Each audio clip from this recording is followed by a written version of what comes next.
Mari olaanaa dhimmoota islaamummaa magaalaa Finfinnee uummanni musliimaa magaalittii guyyaa har'aa Jumaa nagaan akka dabarsaniif waamicha dhiyeesse. Manni marichaa diigamuu maskiidotaa naannoo Oromiyaa magaalaa Shaggar waliin wal qabatee gaaffii mirgaa hawaasni musliimaa gaafachaa jiru jechuun maskiidonni akka hin diigamne kanneen diigaman immoo bakka isaanii duriitti akka deebi'aniif jedhu irratti mari'achuuf koree miseensota 9 qabu hundeessuun qaama dhimmi isaa laallatu waliin marii taasisuu irratti argamu beeksise. Akka dhokatee fi gaaffii murteessaa ta'uu isaa bulchiinsi magaalaa Shaggar tilmaama keessa akka galchuu abdii qabna. Akkasumas mirga namoomaa sarbamaa jiruuf gahee isaa tattamaan akka ba'u abdii qabna kan jedhe manni marichaa. Uummanni keenya hanga koreen kun waan galmaan ga'e nu beeksisutti bu'aa isaa obsaa fi kadhannaan akka eeguu qabu dhaamsa dabarsinaa jedhe. Musliimonni magaalichaa hundi maskiidota hunda keessatti nagaan akka salaatanii fi nagaan gara mana isaaniitti akka deebi'aniif guyyaa kaleessaa ibsa mana maree olaanaa dhimmoota islaamummaatiin salaata Jumaa har'aaf waamichi godhamee jira. Manni marichaa mootummaan dhimmicha ariitiin akka furuu fi lammiileen dhimmichaan wal qabatee mana hidhaa jiran akka hiikus ibsee gaafateera. Torban darbee guyyaa Jumaa bulchiinsa magaalaa Shaggar keessatti maskiidota diigamaa jiran waliin wal qabatee hiriira mormii gaggeessaa turuun isaanii ni yaadatama. Kanaan wal qabatee lubbuun amantootaa akka badee fi miidhaan irra ga'ee jiraachuun dhimma dagatamuu miti.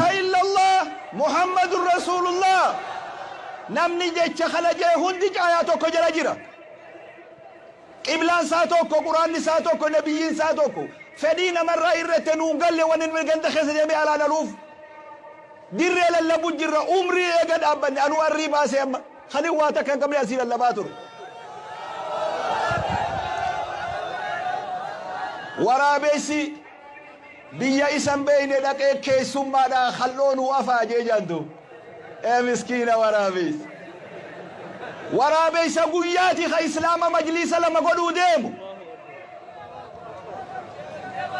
Ajandaan kun yoo kanama birollee ta'e yoo namni birollee duuba jiraat dhumnee dabarra malee ajandaa islaamaa adda qoodan hin qeeballu. Magaalaa tanarraa lallabna dhugaa. Magaalaa tanarraa lallabna tokkummaa. Magaalaa tanarraa lallabna wajji jireenya. Magaalaa tanarraa lallabna wal danda'uu. Magaalaa tanarraa lallabna walii yaaduu. Kana abboonni nu kenne guyyaa keessaa Sheekhi Shariif abbaan fedhe waan kana sharafuu hin danda'u. Amaanaa abbootaati, amaanaa rabbiiti, amaanaa diini.